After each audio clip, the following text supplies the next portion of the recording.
vu précédemment qu'avec certaines parties prenantes dans l'écosystème de vente, on pouvait se retrouver en situation de négociation. C'est tout à fait légitime, hein, dans le commerce, on fait une proposition et en face, notre interlocuteur veut négocier le temps et donc le délai du projet ou alors le budget et l'argent qui est en jeu. On va voir ensemble comment s'en sortir et sur quoi surtout se concentrer quand on commence les négociations. Selon moi, la base, c'est de se référer au triangle. Encore un triangle, vous allez vous dire. Eh bien oui, un triangle, puisqu'en fait, un projet, c'est 3 points qui sont intimement reliés. La qualité de ce qui est délivré dans le projet, le coût de ce projet et le délai avec lequel il va être réalisé. Qualité, coût, délai. C'est vraiment 3 points centraux que vous devez garder en mémoire concernant les différents projets, quel que soit le projet d'ailleurs, et pendant les négociations. Pourquoi? Parce qu'en fait, on ne peut pas tout vous demander d'un coup, d'accord? Ou alors avec vos conditions et votre prix. Mais si on vous demande de sacrifier un peu de qualité, vous allez pouvoir jouer sur le délai et peut-être aller un peu plus vite et effectivement proposer peut-être un peu moins cher. Vous allez jouer sur le délai et sur le coût. Si par contre on vous demande de faire moins cher, vous pourrez effectivement peut-être gagner en délai, mais par contre il sera très difficile de gagner en qualité. Donc vous voyez, il y a vraiment une histoire d'équilibre entre ces 3 points, qualité, coût et délai. Pareil, si on vous demande d'aller beaucoup plus vite, ben vous n'êtes peut-être pas sûr de pouvoir assurer une qualité. Par contre, le coût pourrait rester inchangé. Donc vous devez toujours garder en mémoire ces 3 points pour que ce soit le fil rouge de votre projet et mettre les choses en face de votre interlocuteur quand il vous le demande d'améliorer tel ou tel point. Il ne peut pas avoir les 3 à la fois. Donc on pourrait se dire que tout ce qui concerne un coût, un grand coût et une grande qualité, ça pourrait concerner tout ce qui est le sur-mesure, tout ce qui est de l'ordre de la commande, tout ce qui est lié à la qualité et au délai très court, on pourrait qualifier ça de production sans complexité, alors que quand on vous demande un coût faible et un délai faible également, là on pourrait parler de production qui est déjà existante et de réutilisation. Vous voyez, en fait il y a toujours une composition à imaginer entre ces 3 points et à chaque fois des caractéristiques qui peuvent s'établir entre elles. Donc n'hésitez pas à jouer là-dessus et à être transparent avec votre interlocuteur dans le cadre de négociations si ces 3 points veulent être un petit peu déstabilisés, augmentés ou au contraire baissés. Voilà, n'oubliez pas que vous êtes le maître du jeu et la qualité, le coût et le délai, c'est pas quelque chose qu'on peut avoir toujours forcément ensemble. Ou alors, si vous pouvez à la fois atteindre les objectifs de votre interlocuteur en termes de qualité, de coût et de délai, ça doit impérativement être avec vos conditions et votre prix. Mon prix, tes conditions, ton prix, mes conditions. Ça, c'est un petit focus sur la négociation budgétaire. Trop facile pour un client de demander à un artiste de baisser son prix sans aucune explication à part je n'ai pas assez de budget, l'enveloppe que vous me demandez est beaucoup trop haute, sans après pouvoir réajuster vos propres conditions. Vous ne pouvez pas à la fois accepter un nouveau prix sans bouger les conditions que vous aviez données, vous voyez.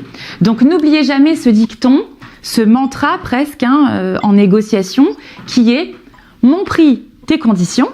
Si tu acceptes mon devis, en gros, sans broncher avec le montant et ce que je propose, on peut parler de délai, par exemple, que tu m'imposes avec tes conditions, monsieur et madame l'interlocutrice. Par contre, si tu négocies mon prix et que du coup, ça devient ton prix, dans ce cas, ça sera mes conditions. Et toutes les questions peut-être de qualité ou de délai m'appartiennent. Et si mon prix est bougé, avec les conditions que j'avais moi données, artiste, si après ça évolue, moi je fais évoluer aussi ce que j'avais mis en partant à l'intérieur, peut-être en termes de délai, de matériaux, de qualité, etc. L'interlocuteur ne peut pas tout contrôler tout le temps. Donc au final, gardez en tête que la négociation, c'est une histoire d'équation. Encore une équation, encore des chiffres. Pourtant, je vous avais promis que j'étais pas quelqu'un tourné sur les sciences. Eh bien, comme quoi, tout arrive. Tout est une histoire d'équation en négociation. Vous devez faire un ratio, finalement, de votre intérêt. Quel est votre intérêt à travailler avec cet interlocuteur, avec ce projet, avec cette marque, avec ce nom, jusqu'à où vous pouvez aller, vous, pour défendre vos intérêts par rapport à l'intérêt de votre partenaire. Et ce ratio, ce rapport, votre intérêt, son intérêt, ça donne votre accord, votre contrat, votre deal. Ça n'est pas parce que c'est un grand nom, c'est une grande marque, que, comme on dit chez moi, on donne ça et après ils prennent ça. Et ce que je veux dire, vous pouvez vous impliquer davantage parce que c'est peut-être un projet qui peut vous faire switcher en termes de notoriété, en termes de chiffre d'affaires. Mais c'est pas pour ça que vous devez vous écraser et dire amen à tout en termes de qualité, de coût, de délai. Vous voyez, ils peuvent pas avoir absolument tout. Vous devez garder une partie de maîtrise. Vous devez garder un petit peu les rênes. S'il vous plaît, vraiment ayez ça en tête. Donc n'oubliez jamais quel est votre intérêt à vous, jusqu'à où il va cet intérêt, et l'intérêt de votre partenaire. Il ne faut pas qu'il y ait un rapport de force trop puissant où on vient, par exemple, voilà, presque vous utiliser, vous et vos compétences, et où vous allez faire ce projet et au final, vous allez être un petit peu triste à la fin parce que vous allez avoir tellement donné par rapport à ce que vous allez recevoir que vous n'allez pas être satisfait. Gardez ce rapport et ce ratio en tête et défendez vos intérêts. Ayez bien conscience de cela. Alors pour les comprendre, ces intérêts, pour bien réaliser l'équation, eh bien, je vous écris les différentes questions que vous devez vous poser pour réfléchir et préparer vos négociations. Qui a le plus besoin de l'autre dans l'histoire? Qui a le rapport de force? Est-il possible de renverser ce rapport de force s'il n'est pas de mon côté? Sinon, quels sont mes intérêts dans cette proposition? Qu'est-ce qui n'est pas dans mon intérêt? Qu'est-ce qui est non négociable pour moi?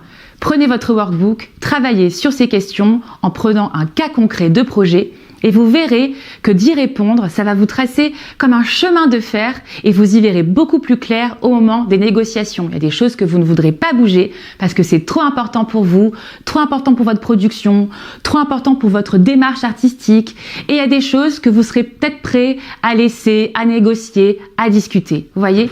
Répondez à ces questions les unes après les autres et vous verrez que la négociation, en fait, est un jeu. C'est un jeu de rôle, une bataille pour ensuite trouver un accord. Je voudrais terminer ce chapitre sur la négociation avec un petit peu de savoir-être.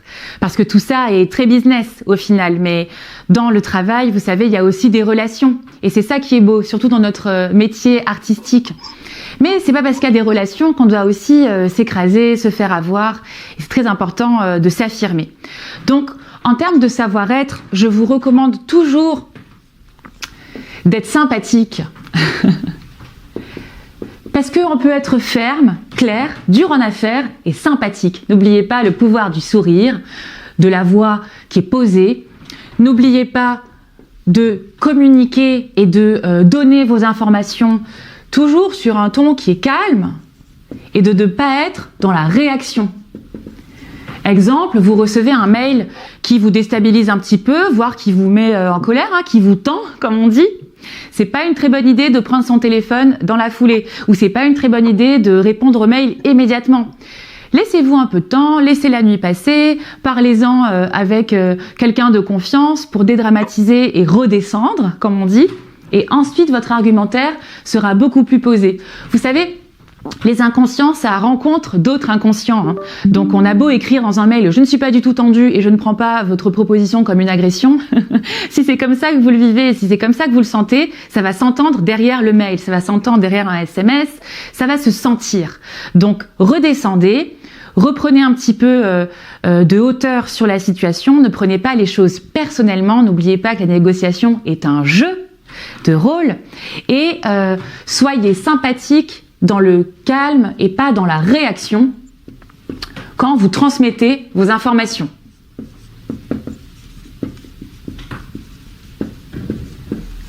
Parce que, évidemment, l'essentiel, c'est de transmettre les informations, quel que soit le canal, par mail, par téléphone, voilà. Soyez toujours clair.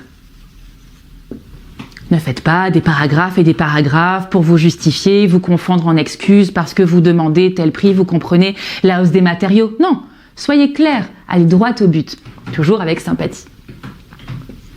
Et si vous le souhaitez, voilà, faites preuve de transparence, sans rentrer dans la justification.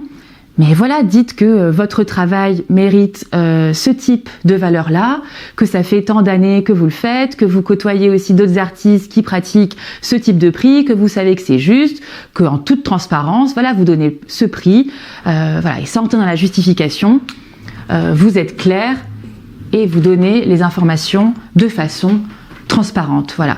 Après, la transparence, ça ne veut pas non plus dire, la perméabilité, hein.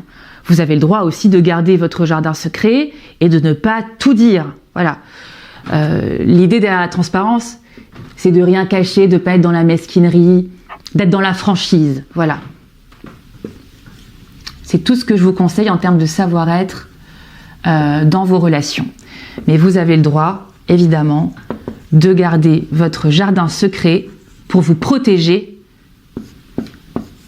vous et vos intérêts.